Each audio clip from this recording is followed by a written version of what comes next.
Hey everyone, it's your favorite host, Marcus Norman of Gentleman Style Podcast Show.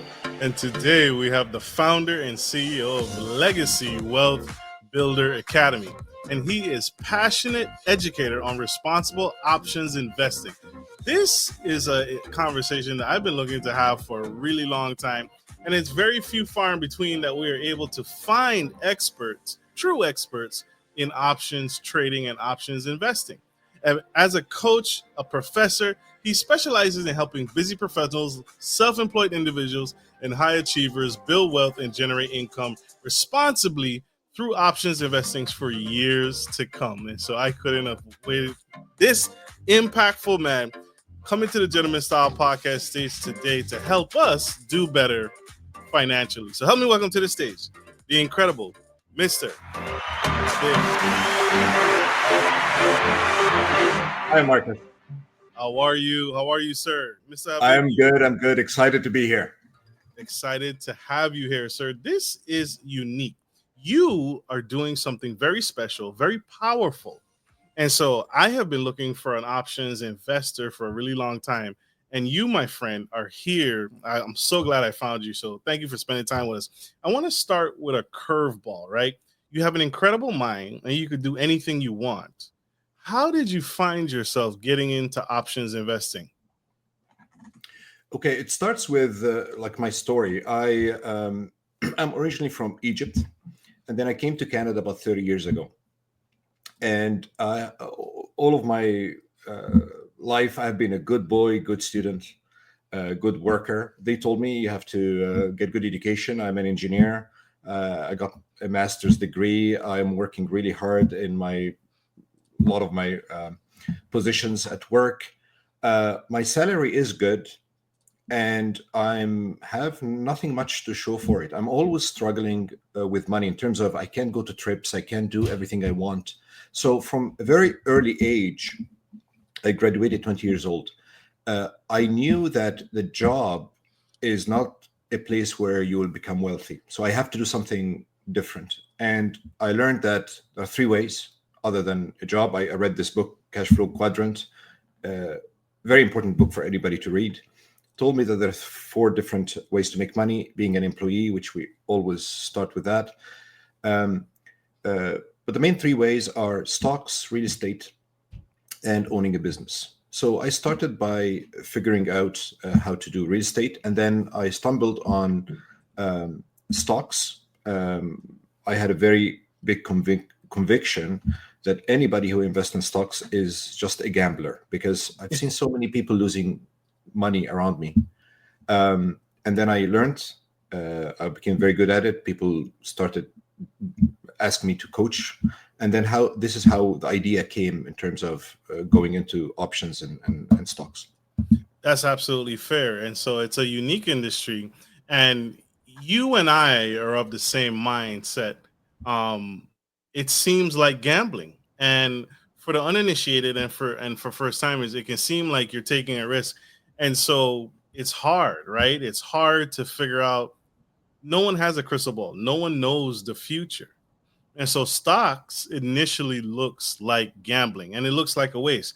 Oh, the market is up, the market is down, and somewhere in between, you're hoping that you're going to make some money. And so I thank you for shining a light on that. So options trading, can you, in your opinion, share the definition of what options trading is? It doesn't have to be perfect, but what does it mean to you, and how do you interpret it? So everybody knows the stock market. Stock market, you own a little bit of a business, and if the business did well, stock will go do well at some point. Options is basically it's the right to do something. So it's the right to buy a certain stock at some point. It's a little bit foreign. It's not easy to understand, but I'll do my best. Take your So time. there's something called a put, and there's something called a call. And there's a buyer and a seller to a put, a buyer and a seller to a call. So if you sell a put, you have if you sell, you have the obligation to buy or sell at some point. If you're buyer of a put or a call, then you have the right. So if you buy the call or the put, you have the right to sell or buy, so you can control a certain stock in a certain period of time. So when you buy a stock, there's no, you can sell it after a year, after a month, after 2 minutes if you want. The option is a contract that basically has a limited period of time. It can be a month, can be a week, can be a year. And in that period, whether you're buying or selling, you have the right or the obligation to do something, either buy or sell at a certain point. So by understanding this and positioning yourself well in that time period, you can make money. It is, I have to say, it is quite risky if you don't know what you're doing. So this is not something you dabble with on your own. Absolutely. And what I actually specialized in teaching is I actually look for people who are very risk averse. So for people who do not want to gamble with their money. Actually, before we want to talk about options, I want to talk a little bit about the myth of the stock market itself, if you'll allow me to. Please do. Please do. So there are a few things here in terms of the stock market. Nobody should jump into options without understanding a little bit about stocks. Everybody's afraid of stocks because a lot of people around us lost money. And the reason they lose money is that they treat the stock market as a big casino. Nobody really teaches stock market correctly. Nobody wants to wait for the profit like Warren Buffett. So we're all calibrated to treat the stock market as a big casino, which is a big no-no. That's why a lot of people are losing money, because they don't know what they're doing. They don't know what is a good stock versus not a good stock. They don't know how does a stock get evaluated, whether it's cheap or expensive. There's so many things that as the building blocks of the stock market that people don't know. So first thing is treating the market as a casino. The second myth as well is that believing you can make money very quickly. And part of the problem with that is that there's so many ads out there of people trying to push day trading and some other like risky ways of doing things that they will tell you, they will promise you, we're gonna double your money in 2 months. Like how in the world this is even true? And people believe them. And it's so easy to lose money with this mentality. If you're going as a big speculator, or you want to get, basically treating anything like a get rich quick scheme, the chances of you making money is very low. Another myth here is that day trading is a really good way to make money quickly. The reality is day trading needs humongous amount of time commitment. Basically, you need to be in front of the screen for a long time, and it needs tremendous amount of skill. So there are different investment ways if you're busy, but day trading is not one of it. And actually, at some point of time, I tried this thing called scalping, which is going in and out in a few seconds. Extremely stressful, not very easy. But I'm here to tell everybody is that there's a way to treat it. By the way, I'm an engineer, I'm a professor. So I calculate everything. I'm risk averse as well. If you learn how to do it properly, and if you don't have this get rich quick mentality, there's a way to do it in a proper way, in a way that that you always have to balance risk and ROI. Absolutely. Everything we do in life, it's a balance between risk and ROI. So if you understand the risk and you're okay with it, and we always go for very, very low risk, and you understand the ROI, it makes sense. If you go for really huge ROI with being oblivious about the risk involved, then you're not doing yourself a favor, because a lot of times you will be losing the money. Absolutely. What are some? Thank you for breaking that down and giving the scare, right? The history of stocks, right? Everybody is a bit fearful in that regard. And so when it comes to what are some common mistakes you see investors make when trading options and either making a put or making a call? What are some common mistakes that you see in your expertise that people make and lose a bunch of their money? So it's the same mistakes as doing stocks, by the way. I just want to tell you, it's actually simple. If you go do these mistakes that I'm going to talk about in the stock market, just doing stocks, you will also lose money. And the first one is not treating the stock market as businesses. We're not buying lottery tickets. We're buying businesses. So a lot of people understand that when you go and buy a rental property, any prudent person will go and ask, if you want to buy a rental property, you will ask, what is the rent? What is the expenses? Is it cash flowing? Is it in a good location, right? Like, you'll ask some questions as a normal person. You're not going to buy it just because it's somebody of your friends told you, go buy this property. So the problem here is that for some reason, most people don't do the same due diligence when they go and buy a stock. When you buy a stock, you're actually buying a business. Like when you buy a stock in Apple, you're actually buying a piece of Apple. So you need to understand simply, is Apple making money? Does it have earnings? A lot of people go and they are speculators. They don't know. They don't look at the balance sheet. They don't know if it's making income or not. They don't know if it has good history or not of making money. We're buying businesses, and businesses, for it to have any value, the value of a business is making money. So if there is a company that does good products, but they're losing money all the time, that is not a good stock to buy. Because as Peter Lynch said, this is kind of the second mistake, is looking at the price of the stock as the real value of the stock. In the short term, and in the stock market, short term means 2 years. The price of the stock has nothing to do with the value of the stock. Company can be really good and the price of the stock is going down, down, down, down, down. And vice versa. A company can be really bad, but the stock is really going up, up, up, up in the short term.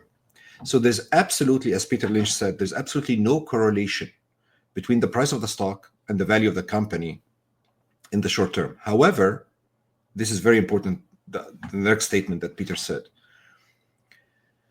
There is 100% correlation between the price of the stock, 100% correlation between the price of the stock and the value of the company long term, which means that if we buy a stock of a good company, we know for sure it will go up because it has good earnings. So it doesn't matter the fluctuations and the volatility of the market in the short term. In the long term, which means 5 years plus, it will go up. So that's the second big mistake, is that people are too much focused on the price of the stock now, today, tomorrow, or this month, versus the long-term price of it. If you have a good stock, which means a company that's doing a lot of earnings, of course, there's so many other things we look at. We know it's going to go up in 5 years or so. So we're not really afraid. Like Meta, for example, Facebook, at some point it was $400. And then it lost, and that was like 2 years ago, it lost 80% of its value, going to $80. But Meta is a good stock. Right now, it's at 700. Okay? But if you don't know that you have a good stock, what usually happens is that's the third mistake, is that the normal people, what they do is that they buy when the stock is really, really high. And they sell when it's really, really low. It's kind of the opposite of what you should do. And the behavior of most of the people that do this basically reflects the fact that they don't understand what they're buying. You need to understand it, because again, you're buying a business. You're not buying a lottery ticket. If you go and treat it as buying a lottery ticket, you're not going to do well. But you need to buy something good and understand what you're buying. I appreciate you breaking that down so delicately. And so one of the things, so you brought up Apple, right? And Apple is a great, great company. But sometimes you can look at the data around a company and say, well, and I've heard this, right? Apple hasn't really innovated in a long time, right? Ever since the loss of Steve Jobs, they haven't really created anything new. They keep coming out with new iPhones, right? But the technology basis is still the same. Nothing was as groundbreaking as when the iPhone first came out. And there was a huge war and a huge competition in the cell phone industry. But we haven't had a disruption like that with Apple for a really long time, technology wise and innovation wise. So in that perspective, I'm buying a piece of a business, which is absolutely true. But what could drive my thinking, or maybe other investors thinking, is this company hasn't created anything new in a really long time. So is it potentially going to go up? I can't just look at the numbers, right? The past numbers may not give me future predictions if Apple doesn't create something soon. Just like you said, Meta, previously known as Facebook, innovated, and then they branched off into trying to create their own Bitcoin, then trying to jump into the metaverse. Mark Zuckerberg his company spent millions and trillions of dollars now hopping into the metaverse and trying to make something out there. But that's innovation, that's change. And that's a disruptor to what you and I currently know. So which one should I really be looking at? A company that's innovating and creating, but doing well. It's doing well today, but they're not creating anything. Which one should I pay more attention to? I love the question. So it's a couple of things. Number one, Apple tried to go into something like the metaverse and didn't work. Yes. They paid like more than $1 billion in trying to make an electric car. I don't know if you know that. I do. And, yes. Yeah, and it didn't work. It was terrible. So they're trying. So I agree with you. In the phone front, they are not that innovative, but they're trying. So here's the thing, though. If we have two companies, Marcus, one of them is innovating, but they're losing money right, left, and center. Another one is not that innovative, but they're making so much money. Which one is a better business? It's debatable, it's debatable. But a good stock in my books is one that is making money. Okay, so basically, what is a business other than making money? So what is going for Apple, Marcus, is its moat. And moat is, the moat, the thing is, this water around the castle that prevents the enemy from coming and getting my castle. We look for companies. Part of definition of a good company is that not only it's making earnings, really strong earnings, but they also have a moat. Both Facebook and Apple have moats. Apple does not make the best cell phones. Yes, sir. They don't. But I will not buy any cell phone other than Apple. Why? Because it's integrated with my Mac, it's integrated with my iPod, it's integrated with my iPad. And it's very hard when you go into the sphere of Apple to change because people like it. A lot of the kids think it's cool. So that's a big moat. It's not just about the innovation. I got to tell you, even if they don't innovate anything, people will still buy their products. I actually do believe Samsung has better phones. But you cannot escape Apple. So the moat is very important here, right? And the fact that they are making money, and we look at a lot of things, not just the earnings, we look at the cash flow. They have so much cash flow. And when you have cash flow, same as us. If we have cash flow, we can go to trips, we can buy things. When a company has cash flow, call it free cash flow, they can buy other companies, they can buy technologies, they can afford to spend $1 billion plus in a project that didn't work, like that, right? And they're still doing well. So I don't have a clear answer in terms of which one is better, but for me, it's very simple. If they are making money and they have good ROIC and ROE, all the stuff that we know that the management are actually on top of things, and they have a good moat, that's a good company. Absolutely. I like that. That makes sense. That makes absolute sense. And thank you for breaking that down. And so for the audio listeners, right, what he's describing is Apple they own their own lane. And it's very hard for someone else to come into that moat and take their castle. Apple has made a stand in what they specialize in, and they are the only ones in that space. And they have enough revenue to buy out the competition. They have enough money to explore, right? That's called R&D. They can do research and development, and they can fail, right? And they have so much money to fail, and they'll still be okay. And so that's what he's talking about. Yes, go ahead. I used to work for BlackBerry, and they decimated BlackBerry. But I love the BlackBerry. I loved BlackBerry too. I love I love the phones. I love the security. I love the keypad. The rollerball. Yep. I gotta tell you, when I was in BlackBerry, we were on the top. We were selling more than Apple. And when the iPhone came out, in the inner circles of BlackBerry, we were talking to each other saying, "This is a phone for kids, for teenagers." The iPhone. Yeah, yeah. We were looking at there's no way they and they came pretty strong. And right now, look, if you look at I know for the listeners, that would be really nice to see. Look at the stock of Apple versus the stock of BlackBerry, and you'll see a huge difference. BlackBerry was on top of things, but they started losing money. They started losing market share to Apple because Apple was innovative. Apple was much more in touch with what market wants. BlackBerry thought that the market wants security. Not really. BlackBerry thought that the keypad of the phone is the most important thing, and it was cool for a little bit. But I totally agree with what you said. It's like BlackBerry is one of the victims of Apple. Absolutely. BlackBerry did not innovate like the Radio Shacks of old, like the Blockbusters of old. They didn't innovate, and they thought they had the market locked in.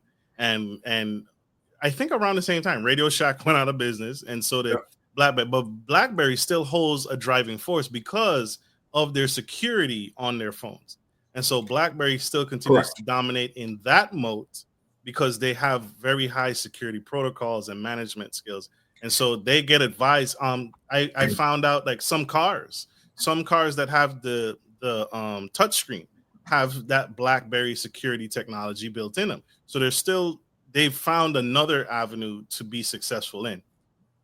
So they came back to the roots. So I think when the CEO John Chen came, I remember they said that, I think it was pretty obvious by then that we cannot compete. We means BlackBerry. We cannot compete in the cell phones anymore. So I think right now they're completely out of the cell phone business. So I was part of supply chain there, and we had hundreds of thousands of phones, factories around the world building phones every day. When there was a problem or something, we couldn't sleep because we had factories around the globe working 24 hours. So they're completely out of the cell phone, and they went back to the roots, which is the software. So they're giving software to a lot of different places, like cars and stuff like what you said, but they're completely out of the cell phone. So they're completely out because they couldn't. BlackBerry had their own another version of iOS, their own system, but it didn't work. Absolutely.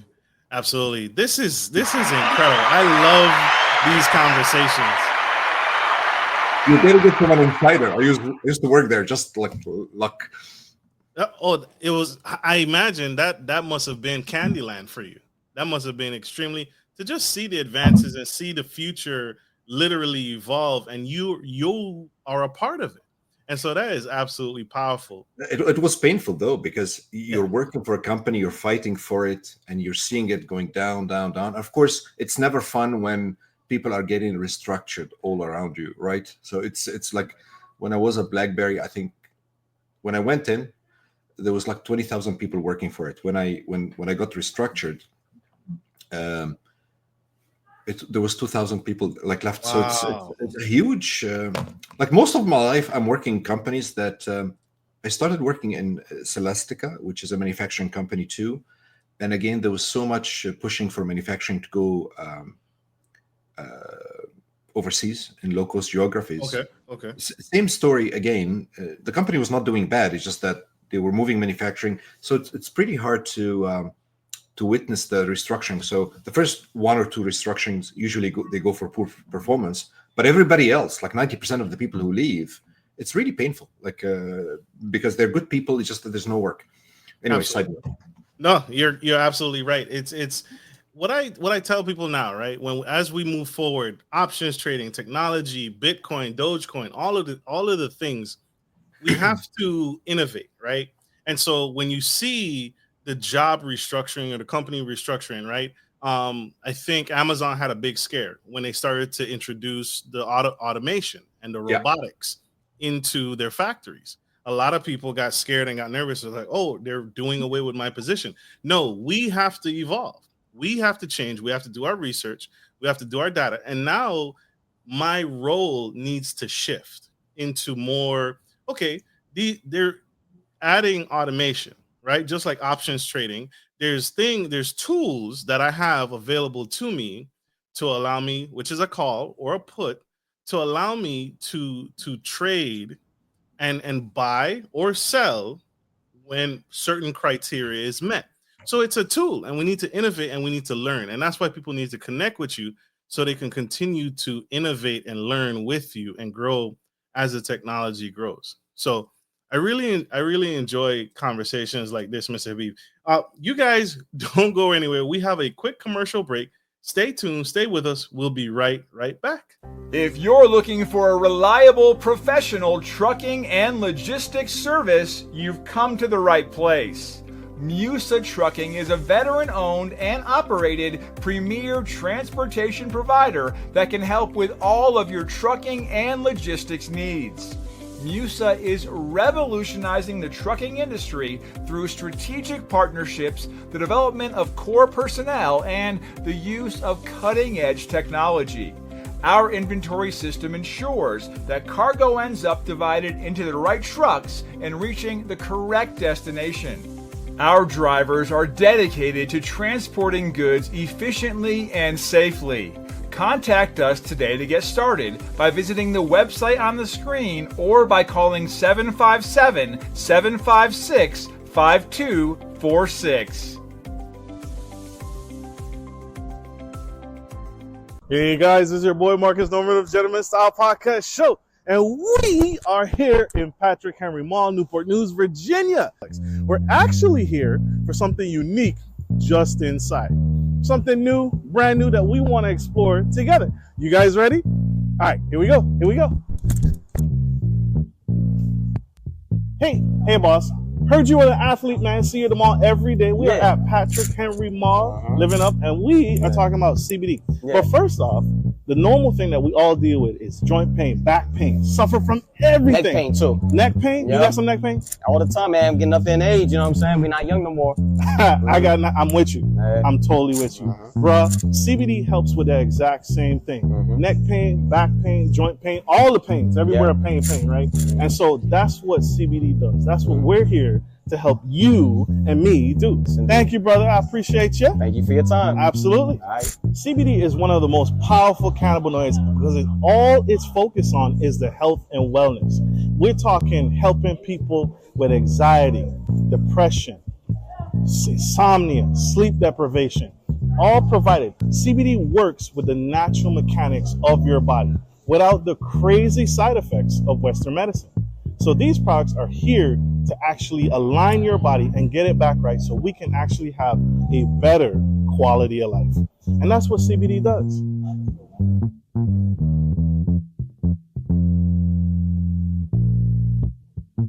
Support for Gentleman Style Podcast is brought to you by Manscaped, who is the best in men's below-the-waist grooming champions of the world. Manscaped offers you precision engineering tools for your family jewels. Manscaped just launched their 4th generation trimmer, the Lawnmower 4.0. You heard that right, the 4.0.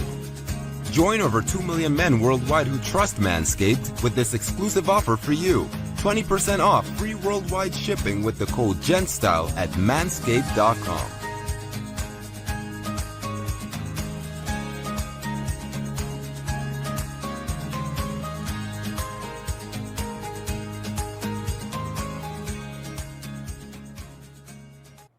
This is epic. So, Mr. Habib, I want to transition here for a second to a question. What are the most common, well, actually talked about that earlier, but do you think that what you teach and what you coach to should be taught in schools? Do you think that options trading should be a part of a school curriculum, or is that too high level? Is that too advanced for our young minds?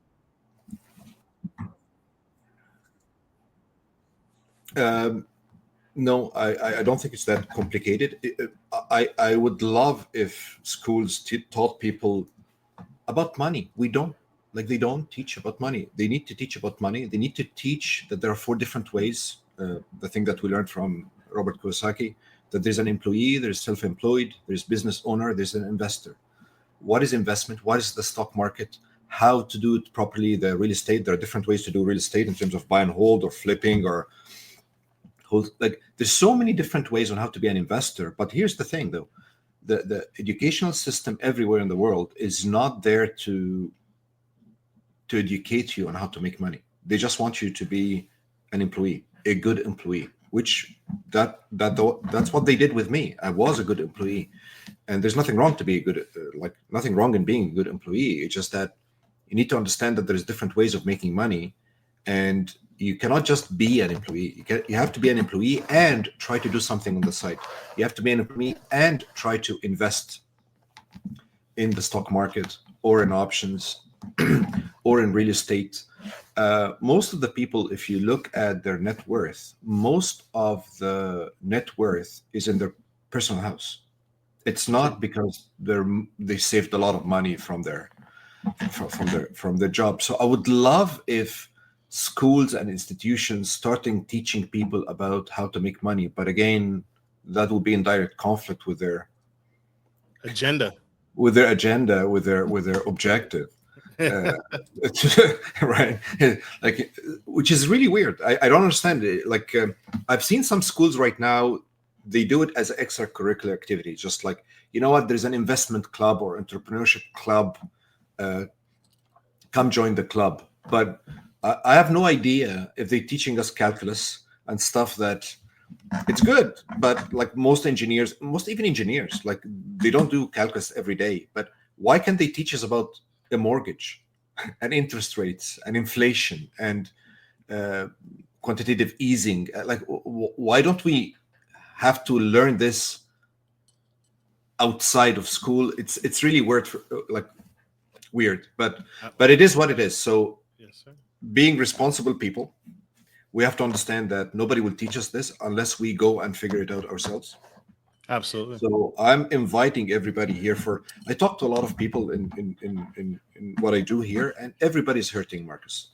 Everybody, doesn't matter which country, doesn't matter where, Canada, US, Africa, Europe, everybody's hurting with the inflation. Everybody's hurting because we're working more and more and more, and our salaries are getting less and less and less, even if they are the same.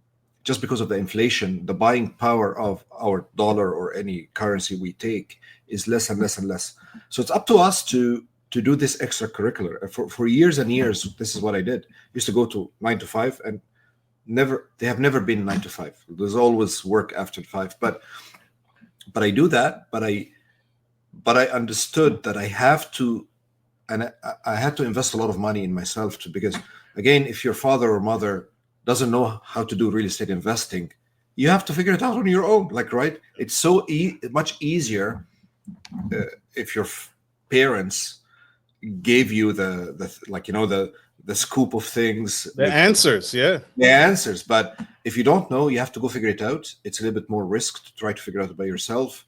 It's more money because you have to try one thing, and then this guru is not really great in what they're doing. And some people, the first times I went to courses in real estate, they pushed us to go buy properties with credit cards. Crazy. Like, some people are really not ethical in the way they do things. But again, we're not going to cry about it. It is what it is. We're responsible people. We are responsible for our future. We're responsible for our life, regardless of what is the problems we have or adversities. So we have to go and teach ourselves. And right now we have a lot of good tools. We have YouTube. We have people like me who are offering good education about this. So you need to go and learn, again, 3 pillars: real estate, stocks, owning your own business. Absolutely. Owning your own business will take a little bit of money and time because, again, most businesses doesn't, it needs special kind of skill, and you have to know about a lot of things, marketing, sales, and a lot of things to put it all together. You have to start with stocks and real estate. These are 2 ways whereby, if you do it properly, with no speculation, with no gambling, again, it's not a lottery ticket, and neither of them will make you money very quickly. Again, because if I tell you, for example, you know what, if you buy this lottery ticket, you're going to make $50 million. That's true if you win, That's the ROI, huge ROI. But really, let's look at the other side of it. What is the risk here? The risk is most people will lose their money in the lottery because like less than 0.001% of the people who buy the product will actually win. So again, everything in life is risk and ROI. Don't look at the ROI without understanding the bag attached to it, which is the risk. Absolutely. Right? Because that will not be even like realistic. As a prudent person, you need to understand that if there's something has a lot of ROI, it just means that there is risk involved. Absolutely.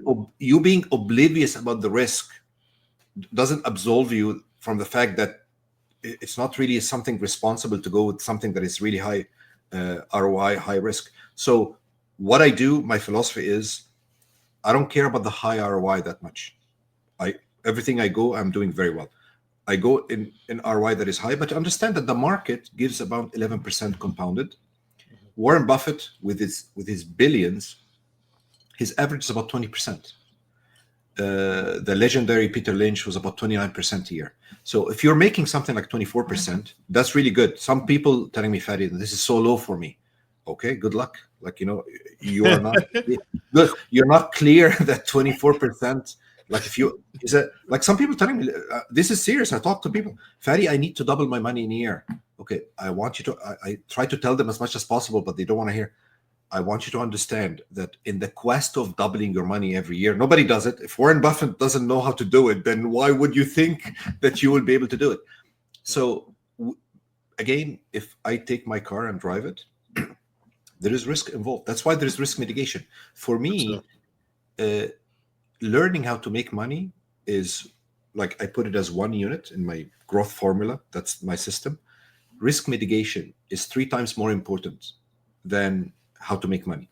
The whole game is how to not lose your money. That's kind of the first rule we learned from Warren Buffett, is don't lose your money. And the second rule is don't forget number 1. So what does this mean? It's the same as like my 17-year-old kid. He is learning how to drive. And I'm telling him that driving, it doesn't need a lot of skill for somebody to make the car move. You only need to push the pedal. The whole game is not to be involved in an accident. The reason we go to driving school. Driving school, we go and train. There's different levels of tests to go. There's theory and stuff. The whole thing is about not how to drive a car. It's mainly how to be not involved in an accident, right? Because it doesn't need any smartness for you to drive a car. The whole game is not. Same thing with your money. Why is it that we're not applying things the same? Same thing with your money. Making money is not that difficult. Learning how to not lose money is very important, because part of it as well, Marcus, is psychology. Absolutely. We are very, if you're not mastering your psychology, again, one thing about psychology is what I told you before. Everybody, if they left themselves normally, they will buy when the stock is really, really high, when it's at the peak, because everybody bought now. And when it goes down, not knowing that this is a good stock or bad stock, they will sell at the bottom. So you need to master your psychology. You need to understand that. I sometimes still refuse to go into some trades that has a high ROI because it has high risk. And if I don't know the risk, I know there's risk. That's why, because nobody gives you money for free. If there's something that with high ROI, there's something else involved in the situation. So that's what I call responsible investing. Also, one of the things I do as well is that in my program, I offer a 12-week mentorship program. In the program, I make sure that nobody uses their money in training, right? We have to use something called paper trading account. Paper trading account means it's an account whereby everything is real except the money. They give you something like $1 million. It's monopoly money, so that you can train yourself. That's the responsible way to do it without losing money. You're not going to gain money, but you're not going to lose money as well. And I get people in my program, they tell me, Fadi, I know you deal with a lot of people, but I'm very smart. I will start using real money in 3 days. And they get calibrated very quickly. Like in the first month, when they understand that there's so much things that they need to look at to be responsible, they get it. But again, that is not I know you're surprised, but that is not abnormal. Everybody hopes Again, it has nothing to do with hope. It's very calculated. But when you invest, like when I go and buy a rental property, there's no hope in it. I know exactly what is the value of the house. I know exactly how much rents I will get. I'm not hoping that I'll get the rents. I do my work up front. I know exactly that the expenses, because I get bills and stuff before I buy to understand. I know exactly that this will cash flow $100 a month, something like that. So there's no hope in it, right? Same thing with the stock market. We're not buying something with the hope that it goes up tomorrow. That's not what we do. That's speculation. So it's, for me, it's very simple. It's very, actually, when you learn the right way of doing it, it's so far away from the speculation. You sleep well at night. You're not really afraid of anything. You know that one of the myths also that people think that the market will go up. If you have a good stock, they expect it to go up, up, up, up. If you look at Apple, Meta, Amazon, all of these good companies, none of them goes up. It goes up and down, up and down. It's like breathing, up and down, up and down. And in the short term, the price of I don't look at all at the price of the stock in the short term, because it means nothing. It really means nothing. A lot of times I was in Celestica, and I know it's a good company. Celestica, by the way, is the factories of IBM. 1950, IBM said, you know IBM? Yes, yes, sir. Yeah, they said that we don't want to manufacture anymore. So they took the factories, made another company called Celestica. And Celestica used to build products for IBM and Honeywell and Cisco. All of these big companies, even Apple, they don't do the iPhone. They don't do their products. They give it to electronic manufacturing services like Celestica to build it for them. So we build it for them, and we put the logo of Cisco or Honeywell. So yeah, that's the same. Apple does the manufacturing iPhones. They have cities in China building this. So basically, we look at good stocks, and we understand how the market breathes, goes up and down, up and down. So when it goes down, there's nothing really, like, we're not really worried at all. Right. Because right now the market is down because of the tariff war. But if there was no tariff war, it will go down because something else. It goes up and down, up and down. And the market went down, for example, in COVID. Yep. But again, why would the stock of a company goes down 50% because of COVID? The company is doing well. It's still making money. So if you understand that the market goes up and down, then it's not a reason for you to worry. It's a reason for you to capitalize on it. Because if you know that the price of the stock really has nothing to do with the value, if you know the good company, then a lot of people that understands, they just wait, and they're so happy that the market goes down, because it allows you to buy something that you want to buy cheaper, at a cheaper price. Absolutely. Cheaper price, right? It's a completely opposite mentality of the big herd, of everybody else, that they buy high and sell low. It needs a little bit of self-control to flip it in your mind, saying that if the price of the stock is so high, this doesn't mean that it's going to go high tomorrow. It just means that what it means is that the sentiment of the people, a lot of people buy. That's the only reason the price of the stock is high. It's not because it's a good stock. Yeah, that's what you spoke about, and that's why I brought up that question, because it's a psychology. Once you master the psychology of the mind, and you understand that the stock is fluctuating not because of anything the company necessarily did. It's the market, it's the people, it's the you, it's the me, it's the neighbor next door, it's the CEO, it's this person, all shifting because of what they're thinking and what they're seeing. But that is not an indication of what the company is actually doing. It's the people, it's the person next to you who says, oh my gosh, there's a war in Syria, let me sell. And so if enough people sell, that will drive the stock to move, but the company has not changed at all. What does have the war in Syria has to do with the Apple operation? Nothing, right? The way I look at it as well is that the short term versus long term, it's like buying a personal house because your wife likes it, or buying a rental property. Okay. So you look at it as well in the way they evaluate the price houses. When you look and buy a personal house, how do they figure out the price of the house? They do something called comps. They go look at the solds in the area, okay? That are similar. That are similar. Yep. Basically, it all has to do with the sentiment of the people. If they think this is a good area, if it has a lot of flowers, then the price of the house will go up. If it's in a place whereby there's not a lot of flowers and trees, the price will go down. So that's how personal houses are evaluated. Now, if you go to a commercial property, like a rental house that is like 10 units or something, it has nothing to do with how much is sold. It has to do with the cap rate and the NOI, net operating income. How much, it's a business. So it's completely different. It's a business. How much money the business, not the property, is being sold. Is generating. So completely different. The people go to the stock market thinking it's a personal house. They look at what other people are buying, Yep. but it's not. It's a commercial property. It's a business. Look at how much money they are making. Are they making money or not? So, right? So the way I talk to like my students is that I don't care if you think the company is doing great products. I like BlackBerry, but I will never invest in BlackBerry right now. Why? Because if you just one small look at their income statement, you will know that they've been losing money like 4 out of the last 5 years, that they have zero free cash flow. Not investable for me. By the way, 1%, like there's about 6,000 companies in the US stock market. There's only 1% that is investable, right?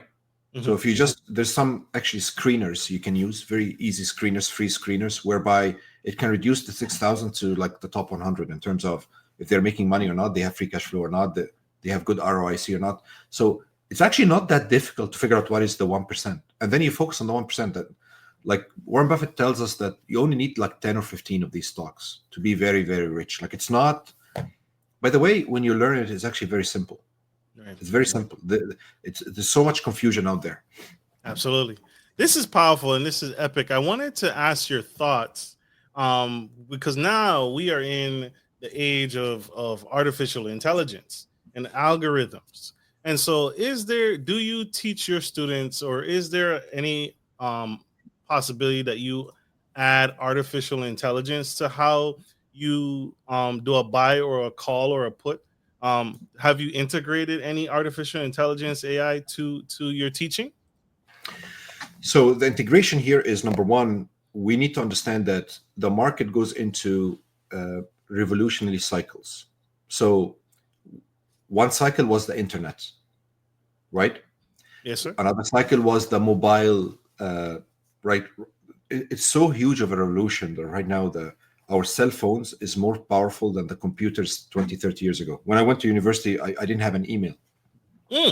Right now, yeah, I'm not that old, but again, you look good. You look good.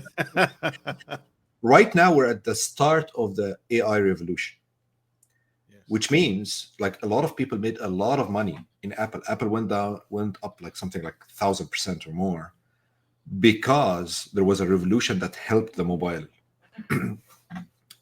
industry. Right now, we're at the cusp, at the start of the AI revolution. So one of the things we look for is companies that are doing well, that are working in AI, like NVIDIA, like Meta. Okay, so NVIDIA went up really, really high in the last few years, but it's going to go up much more. Again, please don't take this and go buy NVIDIA because it might be very expensive now, right? Just like put things. Please don't trust anything of I say. Like anybody talks about money, by the way, this is how I start in all of my lectures and in my talks. Please do not trust anything of what I say. As a prudent person, anybody talks about money, you need to be very skeptical, very skeptical. You need to make sense of what you're hearing. If somebody taught you a way to get money, you need to try it in paper trading, because if you're not making, that's what I teach people. If you're not making money in paper trading, you have no business putting your own money and trying this. Because I tell them, if you're not making money in paper trading, trading account, it means that either what I taught you is wrong, or you're making mistakes, or you didn't understand it. Basically, you don't have. Once you know that you're making money consistently and all the mistakes are done in paper trading account, then you go further. So I don't use any bots or stuff like that. I don't think this is correct, but I capitalize on on the companies that are in the that will ride the wave. It's like a wave. It's like a sea. There are waves. There are waves that will push some stocks really, really high. And again, not all AI companies are not all created equal. So you look at AI companies that are really good, but you need to understand that we are at the start of this AI revolution right now. For sure. The last year or so was humongous in terms of AI. Right now, I do a lot of AI. Like one of the things that AI helps me a lot in many, many ways. Like one of the things I did that was really eye-opener for me is I got all the testimonials and videos that I did, like this video that we're doing right now, and I fed it to ChatGPT, and I told him, please analyze for me what you're seeing. What do people see as good and bad? And it was eye-opener. They came back saying, listen, these are the words and sentences that people repeated, like confidence, that the fact that they like the implementation. So things that I would have never knew by just looking at like 20, 30 different testimonials by themselves. And they gave me things that I can improve on. So one of the things that everybody should know is you start learning a little bit more about AI and how to use AI to make you better in whatever you do. AI is used a lot in marketing, in every walk of life right now. And it's not going to replace... Yes, it will replace some jobs. But again, if you know AI, it makes you more valuable, whether employee or a business owner, in whatever you do. Absolutely. Because it actually saves money and saves time.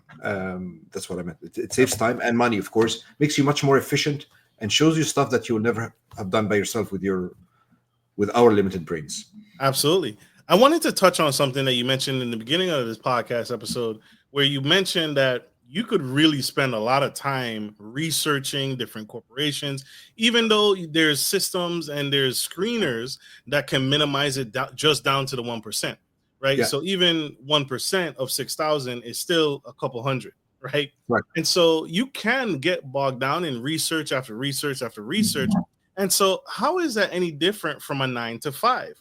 What makes options trading superior to a 9 to 5? Because if I'm spending 8 hours researching and studying these businesses before I invest, I could do the same thing at a job and earn an income at my job, spending maybe equal time. What are your thoughts on that?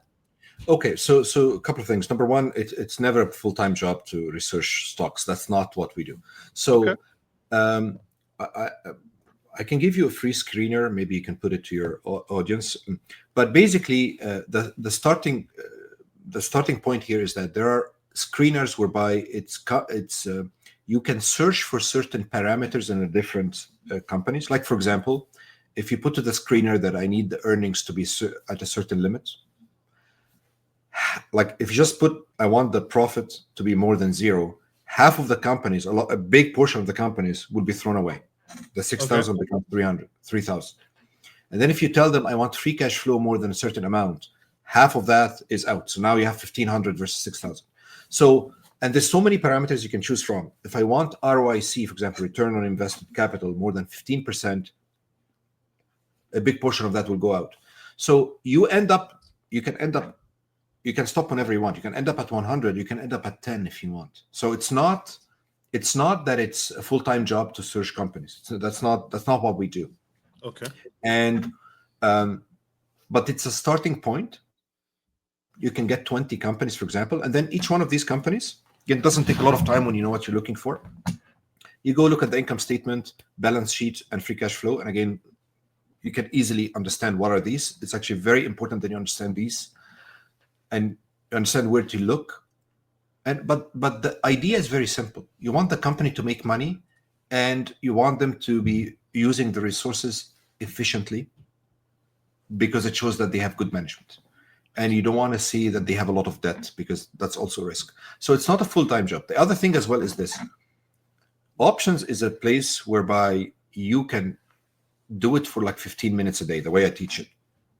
It's not a full-time job. It's not supposed to replace your job from day one. So we're starting with people who have full-time jobs because this is where I was. And after you go through 12-week program, or once you understand what you do, all what you need is 15 minutes a day to maintain the trades that you have. 15 minutes. Yeah, 15 minutes, 20, 30 minutes max. Absolutely. But once you know through, like, the 12-week is... How much money should I have to start? How much money should I bring? I know you said in your course we're gonna start off with monopoly money. We're gonna start off with fake money. But how much money should I bring to the course when I'm ready to start trading live money? So we'll start with zero. Okay. But you should have about 10K because the way we do it, so in options, there's like 30, 40 different strategies you can use. I only teach 2. And for me, there's a lot of courses out there that teach the 30 of them, and you go out of the course like hearing about the story of the 30 strategies, but you're not really trained on any of them. Mine is very different, and mine is not even a course. It's a mentorship program. So I focus on 2 strategies, maybe 3, but we do them 10,000 times. Every day I ask people to do a few trades, and again, it's paper money, so they cannot, for me, I like it because when they make mistakes, it's beautiful because it's a teaching moment for me. I get everybody and say, listen, this is a mistake. Everybody understand that this is a mistake. Let's not do it again. And it's paper money, so it's safe. So we use paper money, and and because I teach selling puts and selling calls, and the reason we do selling, by the way, just for the listeners, is that when you sell options, your ROI is not huge. You cannot make unlimited profit. It's certain profit that is very good for me, like 24%, 30% is really good. Versus buying options, when you buy options, you have unlimited profit. But the probability of you making the profit is small. So same as the lottery, huge ROI, unlimited profit. But the probability of you making the money is really, really low. So in selling options, you have 75% chance of going it if it goes your way. In buying options, it's only 20, 25%. So I'd rather do a lot of wins, smaller profits, versus the lottery ticket kind of thing. So it needs about 10K because in options, you don't deal with stocks, you deal with contracts. And a contract is 100 shares. So you need to have the money to buy the stock. You don't have to buy the stock, but you need to have the money to buy the stock if it went down. And again, we put ourselves in a position whereby if it goes up, down, or like sideways or down, we are okay with the 3 because we understand the 3 and the risk of the 3. And we only do it on good stocks, because the worst thing that can happen is that I will buy a stock that I already know that it's good and I already want to buy it. I know it might not make sense to people, but we put ourselves in a good position whereby if it goes, you're doing great. If it goes either way, we're good because we understand the risk. Like, it's not that we're hoping that it goes a certain way. None of the hope. If I will end up buying Meta at 100, I'm so happy that I do that because I know it's a good stock. So I know that if I do nothing, if I just wait, it will go up. Same as the people who bought it at 80 and waited a couple of years. Now it's 700. So it's not a full-time job. Options, once you learn it, it takes about 15, 20 minutes. And you can do it from your cell phone, by the way. So for example, I went to Disney a few years ago with my kids. And while I was in the ride, not the ride, the big queues, like, the waiting for the ride, I used to, on the cell phone, I used to make a trade to get the amount of money in the trip. So to answer your question, it needs about 10K. Absolutely. And the reason is because if the stock is about 100K, 100 times 100, because one contract is 100, it's about needs to 10K. But again, this is not a promise or anything, but the ROI of the people around me and the people I teach ends up being about 24%, maybe 30%. But again, it depends on people, because one of the things also is that one trade can be really good for some person. It might not be good for another. For example, I tell them, if your account has $2 million and your net worth is $20 million, they can take a trade and it's a little bit more risky and they don't care about it because they have so much of their account. But if your whole life savings is 10K, you need to be a little bit more conservative, right? And you need to be okay with less ROI but less risk, because that's so again, it needs a little bit of understanding of everybody's situation and being responsible. Like, again, the worst thing that can happen is treating this as a gambling casino, because it's very exciting that it's that you treat it this way, but that's not responsible. That's not like that. That's not the right thing to do. You have to be very responsible, and the people who are responsible end up like Warren Buffett, right?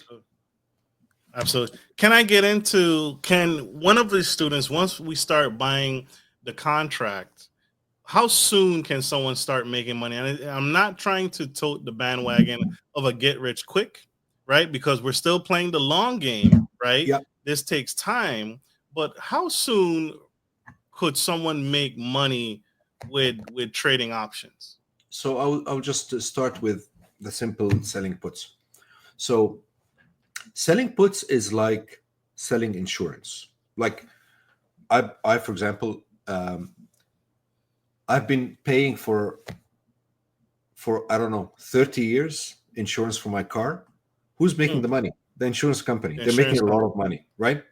And you Because never had an accident. Yeah, I have not been in a lot of accidents, and whatever they get paid in the accident that I did was nothing compared to the money they made. Okay, so a put is like insurance. So the insurance company sells me the insurance, and I'm the buyer of the insurance. Okay, so a put option seller has the obligation. Again, here the insurance company is the seller of the insurance, is that when something goes wrong, they have to pay the money. Okay, a seller of the put. Let's take this scenario, but we're gonna give me 2-3 minutes because like Absolutely. Okay. Yes, sir. So let's say that there is a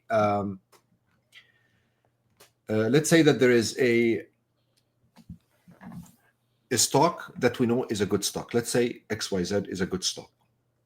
We know it's a good stock. It's at $200, and I do want to buy the stock at $200. Okay, so that's the starting point. There's a stock on the stock market called XYZ. It's a good stock. It's at 200, and I know its value is more than 200. So I want to buy the stock at 200. Okay. Right. Okay. Bob is someone who has the stock. Okay. Okay. But he is so afraid that the stock will go down to 180. He doesn't understand that this is a good stock. He doesn't care. He just cannot psychologically withstand that the stock goes down to 180. So he comes to me saying, Fadi, I heard that you want to buy XYZ. Can we agree together that if the stock goes down to 190, that you will buy it from me at 190? And I say, yeah, because I want to buy it at 200. I know it's a good stock, and it will be even better for me to buy it at 190. Okay. Right. So I'll say, you know what? Yeah, I'll make this deal with you. And then Bob told me, listen, if you agree to do that with me, I will pay you $5 today, just because you agreed to do this with me. And I say, that's a sweet deal. I want to buy the stock at 200. I'm going to agree with Bob that if it goes down to 190, I will buy it on 190. That's even better. And he's going to give me $5. Which means that really I bought it at 185. That's a really sweet deal. It is. And that's really selling the put. In this transaction, Bob is buying the put. He's buying the insurance. I am giving the insurance to Bob. I am selling the put. And because I'm selling the put, once a certain condition happens, which is the stock goes down below 190, I will have to buy it at 190. Here's the thing though. I get the $5 on day one. And that's why we use it as income generation. It can be used in income generation or wealth building. So on day one, by the way, the contract, we usually go for a month. So in this month, the stock right now is at 200. In this month, if the stock goes down below 190, I will have to buy it at 190.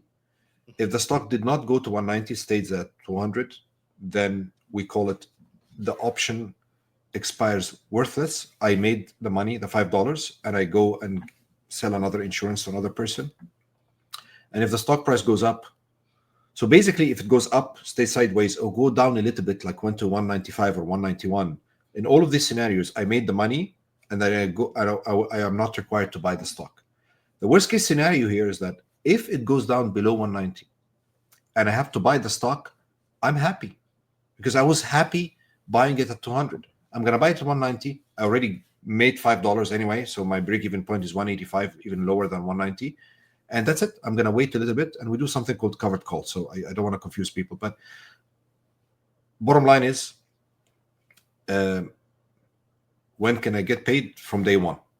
Absolutely. Okay. But you need to understand, because again, I make it simple. People told me that because I'm a professor and this is what I do, I please don't think it's that simple. It is simple, but it's not easy to do. There's risk mitigation you have to do around it. I do want to scare people that if you don't do it correctly, a lot of people lost a lot of money, because it's not a joke. It's not a joke. Be responsible, make your own due diligence, and learn it properly. Absolutely. This has been an epic conversation. This has been absolutely phenomenal. I enjoy this. And so, Mr. Habib, thank you for making time today and sharing space and giving back and sharing your insight. How can people find you? How can people connect with you? How can people learn and start the 12-week course with you? So I sometimes do free challenges so people can learn a little bit more about it. So if you can email me at info@Legacy Wealth Builder Academy, info@Legacy Wealth Builder Academy, I can hook you up. Absolutely.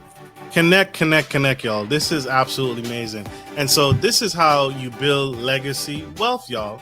Connect with Mr. Habib, get in the 12-week course. Is the course virtual or in person? It's in Zoom. So I have students all around, from the East Coast, West Coast. Some people are in Africa. So there's so many people, we agree on a time that will work for the small group, and it's virtual on Zoom. So it's a small group. So are there limited seats? Are there limited seating? It's not limited seats. I don't want to artificially say it's scarce, but I don't the biggest group I have, it's a group learning, it's a group coaching, and it's not a course. It's not something that because I've been to courses like this, people give you the videos and they just forget about you. It's not like that. This is implementation. You cannot hide. I'm a professor. You cannot hide. So people every week, they have to share their paper trading account. Again, there's nothing confidential. It's paper trading. They have to present to the group their trades, and we quiz them. Why did you do this? What is your ROI? What should you do now? So people have no way out of this 12-week program other than to be good at it, right? Because I'm very committed to not just selling the course because it's a mentorship. I'm committed for people to be at a point whereby they're so satisfied, they learn a lot, and for them to be able to recoup them investment they made. Absolutely. There you have it, y'all. Connect. We gotta let this incredible gentleman go. He has many more courses to have, much more insight to share, and much more wisdom to share. Thank you, Mr. Habib. Thank you, Marcus, for being here. It was my pleasure. Thank you. Absolutely. And like we end every show, thank you all for tuning in to the Gentleman Style Podcast Show. I hope this has served you. I hope this has helped you all, take you all to the next level. Let's get it. So like we end every show, take care of your friends, take care of your family, and always take care of business. This is Marcus, your favorite gentleman, and super fragilistic espialidocious, the incredible Fadi Habib. Signing off. Love you guys.